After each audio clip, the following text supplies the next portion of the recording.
This video I'm going to go over some tips to try to improve your Dupuytren's contracture or your trigger finger that you may be having in the palm of your hand or in your fingers here, what's known as the A1 pulley area. This can affect multiple areas of the hand. Now this is more common in people that are either been diagnosed with rheumatoid arthritis or maybe you're diabetic. There's also some other conditions. There's thought to be some connection there. And so this can be also from repetitive strain, just a lot of movement. Not a lot of great research to really nail down 100% what causes this. And then the treatment, sometimes you get kind of mixed results. So conservative treatments sometimes work, whether that's therapy or steroid injections, or maybe you end up having to have surgery to have some of the scar tissue or the thickening of that tissue removed. And so I'm going to show you some techniques you can do at home to try to improve your range of motion and your strength within your hand, your fingers.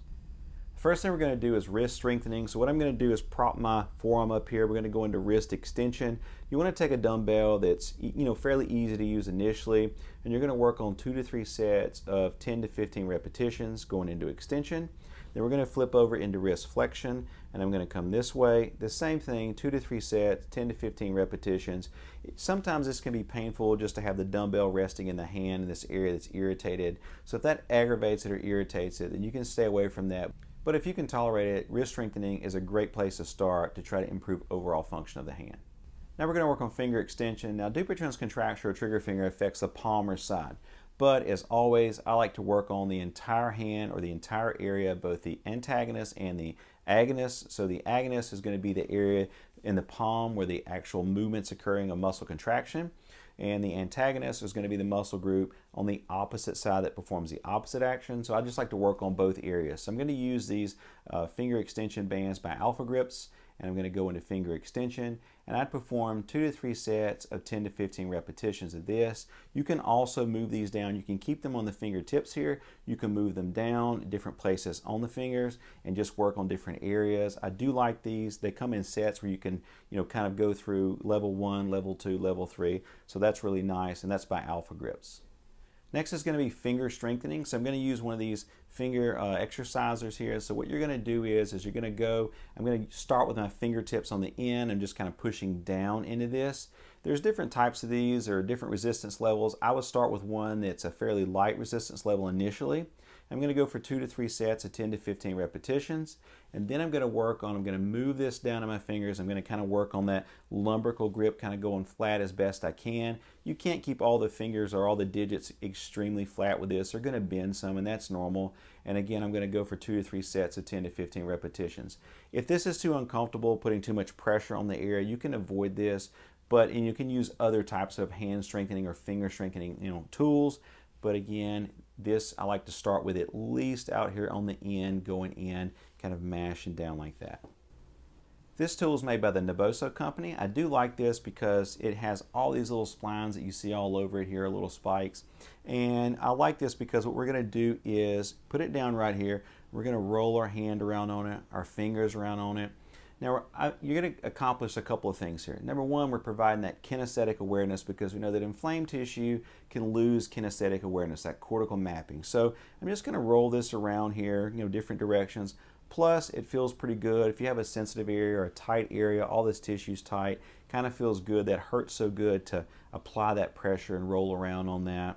And so I would do that for, a couple of minutes, just several times a day, or whenever it's really hurting, you can use one of these. If you don't have one of these, you can use a tennis ball, you can use a golf ball, a baseball, anything that you have. You don't have to have one of these, but this is a really neat product, especially because of the texture on it. I like that kinesthetic awareness that it's providing. Now we're going to take this piece of round foam here. Now you don't have to use one of these. You can use a spoon or an end of a fork or maybe a tongue depressor, just really anything you had. I've had patients use pencils or pens.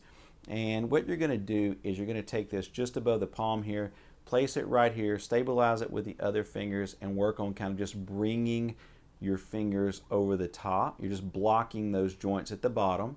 And then we're going to move it up here in between these, in between what's known as the PIPs and the DIPs.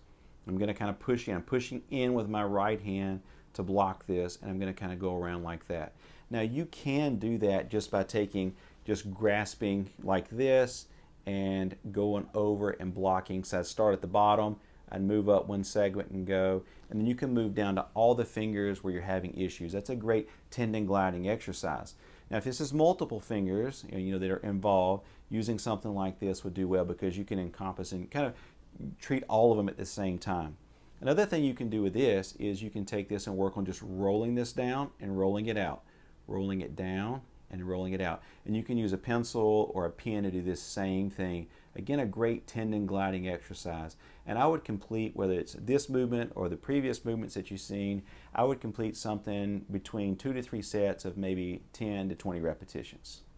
You can also take one of these gua sha tools or soft tissue mobilization tools or muscle scraping tools and go all over the palm and the area. You can use a lotion or an emollient with this, kind of go all over the area. Again, you're just providing that kinesthetic awareness, some of that cortical mapping, because we know that inflamed tissue, in a lot of cases, you can kind of get some misrepresentation of inflammation and joint proprioception and all these different things. So you can kind of do that. There is, some clinicians are going to use this for, myofascial adhesions or a cross fiber friction massage. Now, with that, again, that's just your preference and, whether your rationale for using this is to break up adhesions and all those different things. So definitely this video is not to argue whether that actually happens or doesn't happen, but if it works for you and it feels better or it helps your patient, then I go ahead and use that on that area as well. And I spend a few minutes doing that. I typically don't do that really aggressive, just a light shading or a light gliding across the tissue. Stretches work really well to try to maintain any range of motion that you have, the integrity of the range of motion. So you're just going to go back and pull your fingers like this and your wrist back in this position. You can go back in this position, hold it for 30 seconds, maybe even a minute. You can bring each finger down individually. Now you have to be careful with this. If you have an arthritic condition where you have the joints are inflamed, you want to be very careful with this, not to overstretch the ligaments, especially if you're in a period of inflammation.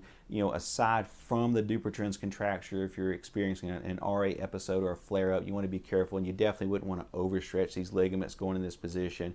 But I would do that. A simple stretch for this is kind of what's known as like the praying hands, or going into extension like this, and you can hold that. I'm using my right hand to stretch my affected left hand and fingers here, and that does really well. And again, you're going to hold that for 30 seconds, maybe 60 seconds, and I just repeat that throughout the day. Another option is to use splinting. So there are splints that you can buy prefabricated, or you can go to a therapist or someone that can make you a splint that you sleep in at night to kind of keep your fingers out straight to try to reduce some of that flexion that's going to occur at nighttime.